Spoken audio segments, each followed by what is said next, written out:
श्री गणेशाय नमः।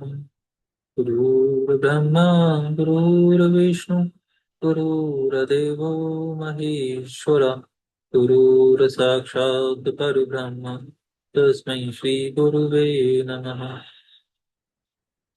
त्वमेव माता च पिता त्वमेव त्वमेव बन्धुः च सखा त्वमेव त्वमेव विद्या द्रविणं त्वमेव त्वमेव सर्वं मम देव। यहाँ से नया अध्याय प्रारंभ होता है। इस अध्याय में मधु कैटभ का वध तथा सृष्टि परंपरा का वर्णन किया गया है। श्री पुलस्त जी कहते हैं, तदनंतर अनेक योजन के विस्तार वाले उस स्वर्ण कमल में, जो सब प्रकार के तेजोमयी गुणों से युक्त और पार्थिव लक्षणों से संपन्न था, भगवान श्री विष्णु ने योगियों में श्रेष्ठ, महान तेजस्वी एवं समस्त लोकों की सृष्टि करने वाले चतुर्मुख ब्रह्मा जी को उत्पन्न किया। महर्षिगण उस कमल को श्री नारायण की नाभि से उत्पन्न बतलाते हैं। उस कमल का जो सार भाग है उसे पृथ्वी कहते हैं, तथा उस सार भाग में जो अधिक भारी अंश है उन्हें दिव्य पर्वत माना जाता है। कमल के भीतर एक और कमल है, जिसके भीतर एकांड के जल में पृथ्वी की स्थिति मानी गई है। इस कमल के चारों ओर चार समुद्र हैं। विश्व में जिनके प्रभाव की कहीं तुलना नहीं है, जिनकी सूर्य के समान प्रभा और वरुण देव के समान अपार कांति है, तथा यह जगत जिनका स्वरूप है, वे स्वयंभू महात्मा ब्रह्मा जी उस एकांत के जल में धीरे धीरे पद्म रूप निधि की रचना करने लगे। इसी समय तमोगुण से उत्पन्न मधु नाम का महान असुर तथा रजोगुण से प्रकट हुआ कैटभ नामधारी असुर, ये दोनों ब्रह्मा जी के कार्य में विघ्न रूप होकर उपस्थित हुए। यद्यपि वे क्रमशः तमोगुण और रजोगुण से उत्पन्न हुए थे, तथापि तमोगुण का विशेष प्रभाव पड़ने के कारण दोनों का स्वभाव तामस हो गया था। महान बली तो वे थे ही, एकांत में स्थित संपूर्ण जगत को शुद्ध करने लगे। उन दोनों के सब ओर मुख थे। एकांत के जल में विचरते हुए जब वे पुष्कर में गए, तब वहां उन्हें अत्यंत तेजस्वी ब्रह्मा जी का दर्शन हुआ। तब वे दोनों असुर ब्रह्मा जी से पूछने लगे, तुम कौन हो? किसने तुम्हें सृष्टि कार्य में नियुक्त किया है? वह तुम्हारे कौन है? कौन कौन तुम्हारे स्रष्टा हैं और कौन रक्षक? तथा वह जिस नाम से पुकारे जाते हैं, मतलब किस नाम से पुकारे जाते हैं? ब्रह्मा जी बोले, असुरों, तुम लोग जिनके विषय में पूछते हो वे इस लोक में एक ही कहे जाते हैं। जगत में जितनी भी वस्तुएं हैं उन सब से उनका संयोग है। वे सब में व्याप्त हैं। उनका कोई एक नाम नहीं है। उनके अलौकिक कर्मों के अनुसार अनेक नाम हैं। यह सुनकर वे दोनों असुर सनातन देवता भगवान श्री विष्णु के समीप गए, जिनकी नाभि से कमल प्रकट हुआ था तथा जो इंद्रियों के स्वामी हैं। वहां जाकर उन दोनों ने उन्हें सिर झुकाकर प्रणाम करते हुए कहा, हम जानते हैं आप विश्व की उत्पत्ति के स्थान अद्वितीय तथा पुरुषोत्तम हैं। हमारे जन्मदाता भी आप ही हैं। हम आपको ही बुद्धि का भी कारण समझते हैं। देव, हम आपसे हितकारी वरदान चाहते हैं। शत्रु दमन, आपका दर्शन अमोघ है। समर विजयी वीर, हम आपको नमस्कार करते हैं। श्री भगवान बोले, असुरों, तुम लोग वर किस लिए मांगते हो? तुम्हारी आयु समाप्त हो चुकी है, फिर भी तुम दोनों जीवित रहना चाहते हो। यह बड़े आश्चर्य की बात है। मधुकैटभ ने कहा, प्रभु, जिस स्थान में किसी की मृत्यु ना हुई हो वहीं हमारा वध हो, हमें इसी वरदान की इच्छा है। श्री भगवान बोले, ठीक है। इस प्रकार उन महान असुरों को वरदान देकर देवताओं के प्रभु सनातन श्री विष्णु ने अंजन के समान काले शरीर वाले मधु और कैटभ को अपनी जांघों पर गिराकर मसल डाला। तदनंतर ब्रह्मा जी अपनी बाहें ऊपर उठाए घोर तपस्या में संलग्न हुए। भगवान भास्कर की भांति अंधकार का नाश कर रहे थे और सत्य धर्म के परायण होकर अपनी किरणों से सूर्यदेव के समान चमक रहे थे। किंतु अकेले होने के कारण उनका मन नहीं लगा।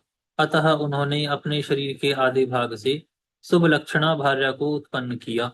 तत्पश्चात पितामह ने अपने ही समान पुत्रों की सृष्टि की, जो सब के सब प्रजापति और लोक विख्यात योगी हुए।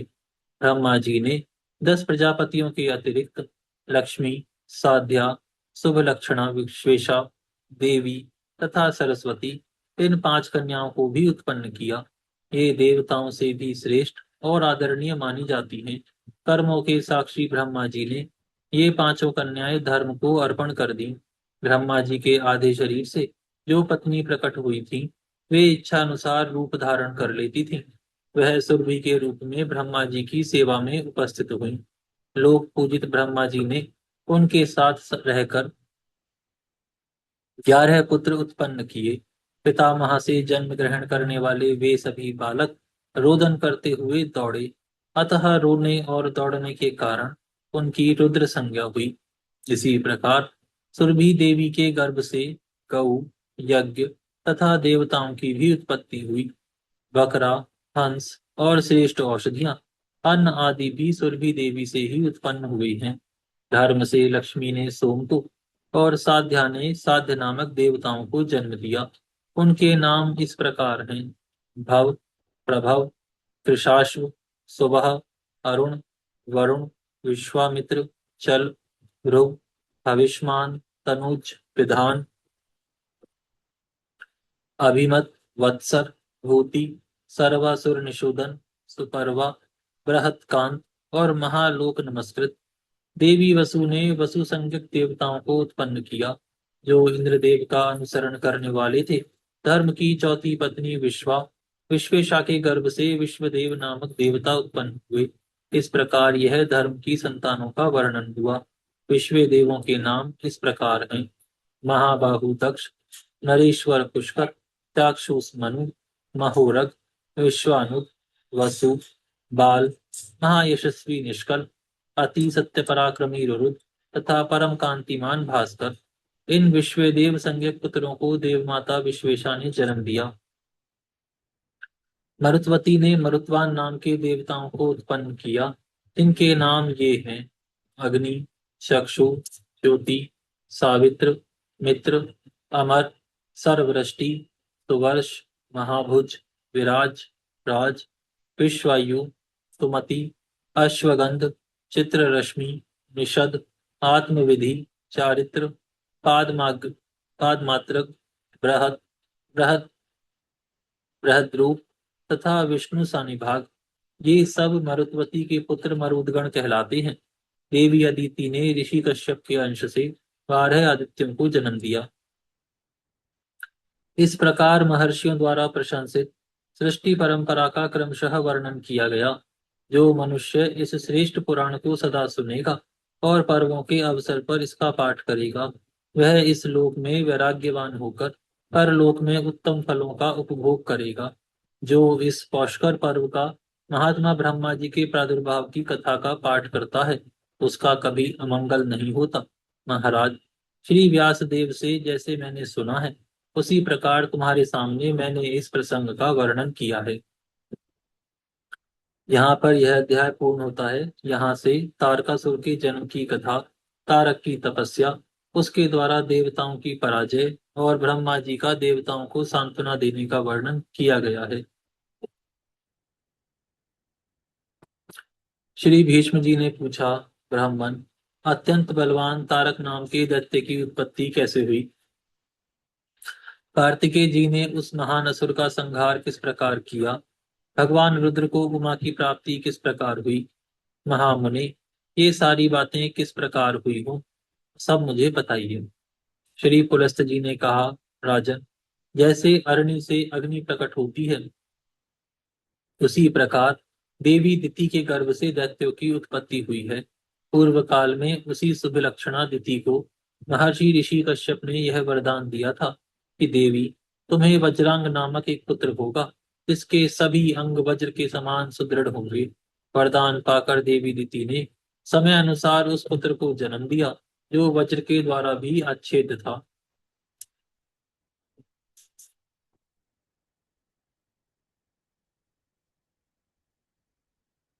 वह जन्मते ही समस्त शास्त्रों में पारंगत हो गया। उसने बड़ी भक्ति के साथ माता से कहा, माँ, मैं तुम्हारी किस आज्ञा का पालन करूं? यह सुनकर देवी रीति को बड़ा हर्ष हुआ।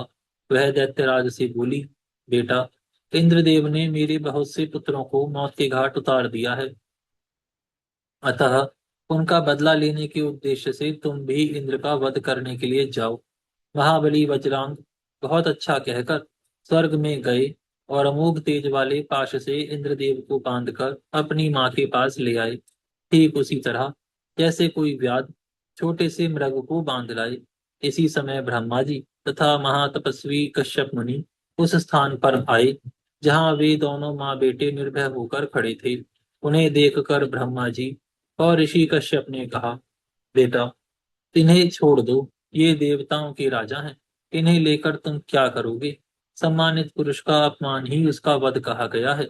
यदि शत्रु अपने शत्रु के हाथ में आ जाए और वह दूसरे के गौरव से छुटकारा पाए, तो वह जीता हुआ भी प्रतिदिन चिंता मग्न रहने के कारण मृतक के ही समान हो जाता है। यह सुनकर वज्रांग ने ब्रह्मा जी और ऋषि कश्यप की चरणों में प्रणाम करते हुए कहा, मुझे इंद्र को बांधने से कोई मतलब नहीं है। मैंने तो माता की आज्ञा का पालन किया है। देव, आप देवता और असुरों के भी स्वामी तथा मेरे माननीय प्रपितामह हैं। अतएव आपकी आज्ञा का पालन अवश्य करूंगा। यह लीजिए, मैंने इंद्र को मुक्त कर दिया।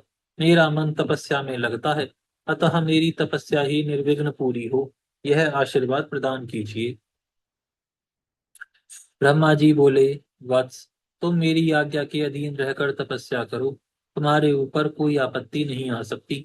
तुमने अपने इस शुद्ध भाव से जन्म का फल प्राप्त कर लिया। यह कहकर ब्रह्मा जी ने बड़े बड़े नेत्रों वाली एक कन्या उत्पन्न की और उसे वज्रांग को पत्नी रूप में अंगीकार करने के लिए दे दिया।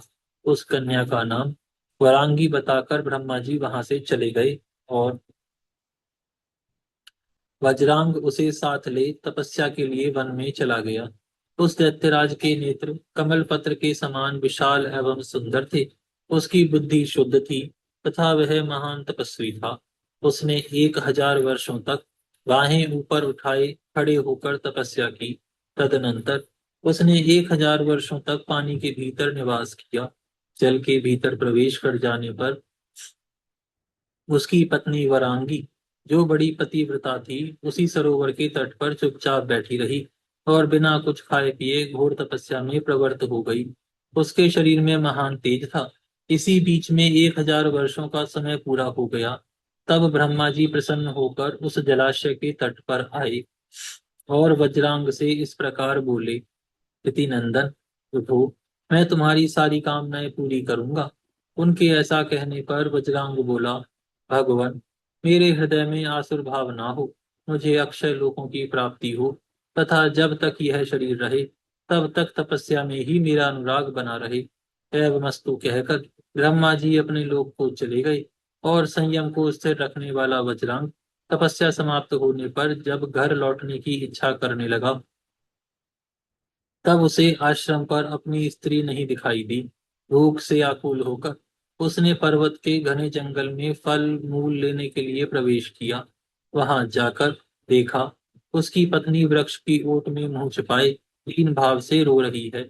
उसे इस अवस्था में देख प्रीति कुमार ने सांत्वना देते हुए पूछा, कल्याणी, किसने तुम्हारा अपकार करके यमलोक में जाने की इच्छा की है? वरांगी बोली, प्राणनाथ, तुम्हारे जीते जी मेरी दशा अनाथ की सी हो रही है। देवराज इंद्र ने भयंकर रूप धारण करके मुझे डराया है, आश्रम से बाहर निकाल दिया है, मारा है और भूरी भूरी कष्ट दिया है। मुझे अपने दुख का अंत नहीं दिखाई देता था, इसीलिए मैं प्राण त्याग देने का निश्चय कर चुकी थी।